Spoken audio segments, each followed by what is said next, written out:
Today, we are diving into a story that's over 400 years old, but believe me, it asks a question that is as relevant as ever.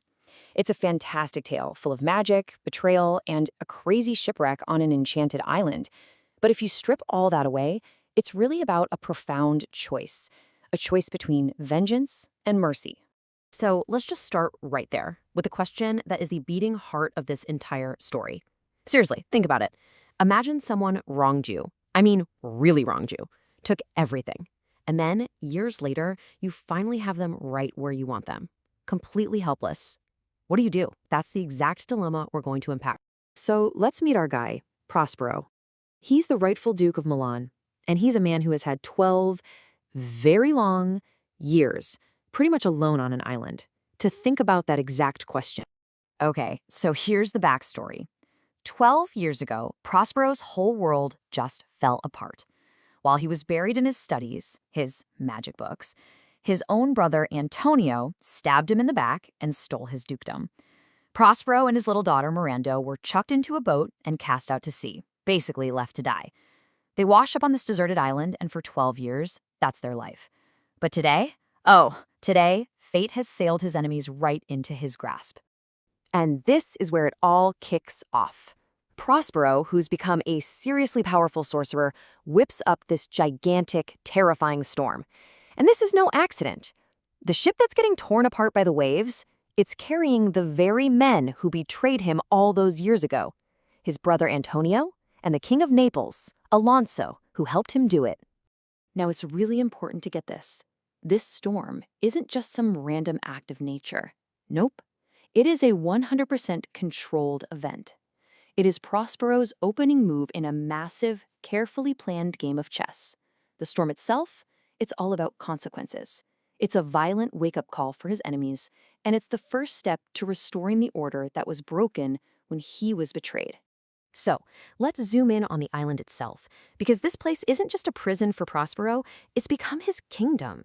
It's like his own personal laboratory where he has absolute control over everyone and everything. This really breaks down the island's power structure perfectly. On one hand, you've got Ariel, this incredible airy spirit who serves Prospero willingly, mostly out of gratitude because Prospero freed him. On the other hand, you have Caliban, the original inhabitant of the island, who sees Prospero as nothing but a tyrant and only serves him out of pure fear. These two relationships tell you everything you need to know about life on this island. Ariel is basically Prospero's magical enforcer. He's the one who makes the whole plan happen. He uses his powers to separate the shipwreck survivors, to create these crazy illusions, and to herd them around the island exactly where Prospero wants them to go. He is the instrument of Prospero's will. Caliban's story, though, is way darker. See, at first he actually helped Prospero survive on the island, and in return, Prospero and Miranda taught him to speak. But things went south, and now Caliban is treated like a slave, full of hate and resentment. And his story, man, it brings up all these complicated questions about power, colonization, and who really has the right to rule. Okay, so all of Prospero's enemies are now scattered across his island. The experiment begins. He's basically putting human nature itself on trial, just to see what happens. Are people capable of being better, or will they just fall back into their same old greedy, terrible habits? And right away, we see the potential for good. Ariel leads Ferdinand, the handsome Prince of Naples, right to Miranda. And boom, love at first sight. Of course, Prospero's watching the whole thing, even testing their love to make sure it's the real deal. Because this isn't just about a cute romance, it's about building a future, a political alliance that can finally bring peace between their families. But elsewhere on the island, it is business as usual. Being shipwrecked has taught these guys absolutely nothing. Prospero's snake of a brother, Antonio, immediately starts whispering in the ear of the king's brother, Sebastian. His idea? Let's kill the king and you can take his crown. It is a perfect, chilling echo of what he did to Prospero. And what's so fascinating here is that this hunger for power, it's not just for the fancy nobles. At the exact same time, Caliban bumps into two drunk servants, Stefano and Trinculo, and he convinces them that if they just kill Prospero, they can be kings of the island. Just look at these two plots side by side. It shows you that this corrupting drive for power is just a fundamental human flaw, whether you're a king or a commoner. So up to this point, Prospero's control has been pretty physical, right? A storm, magical manipulation.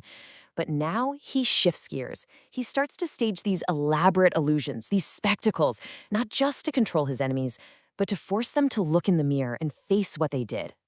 This scene is pure psychological warfare. I mean, just imagine it. You're starving, you're lost, and suddenly a massive feast appears. But the second you reach for it, poof, it's gone. And then Ariel appears in this terrifying shape and calls them out, point blank, for what they did to Prospero all those years ago. There's no escaping their guilt now. And this gets to a really huge idea in the play. Prospero is basically a theater director, and this whole island is his stage. He's not just creating magic tricks for fun. Like a great playwright, he's creating these scenes to reveal the truth, to guide everyone towards some kind of resolution. But even for a master sorcerer, that control is never, ever total.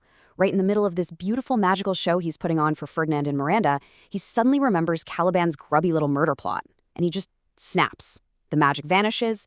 It's such a key moment because it shows us he's still vulnerable. For all his power, his whole grand plan could still get wrecked by simple, brute force. And that brings us to the climax, the absolute peak of this whole parable.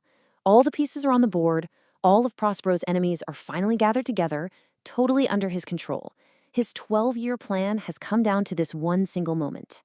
So let's go back to our first question. His enemies are paralyzed, totally at his mercy. The king is bawling his eyes out with guilt. His treacherous brother is defeated.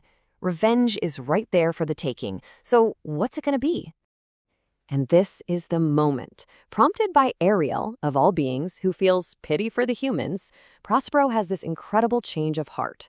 He realizes that vengeance is easy, but virtue, that's the rarer, harder path. He chooses forgiveness. This is the moral pivot of the entire story. And that one single choice, to forgive, fixes everything. He steps forward, not as some terrifying magician, but as the man they wronged. He offers them all a pardon.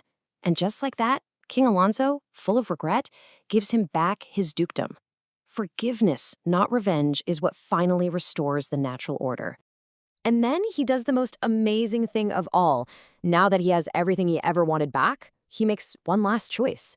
He renounces his magic. He promises he'll break his staff and drown his magic books deeper than any anchor has ever reached. This isn't just about giving up power. It's about choosing to be human again.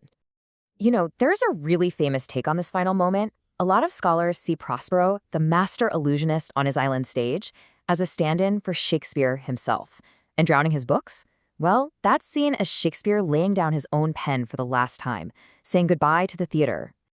In the end, this story shows us that real strength isn't about holding on to power or holding on to a grudge. It's about having the wisdom and the grace to let it all go. And it leaves us with one last question to think about in our own lives. When you finally have the power, what's the right thing to do with it? And maybe, more importantly, what are you willing to give up?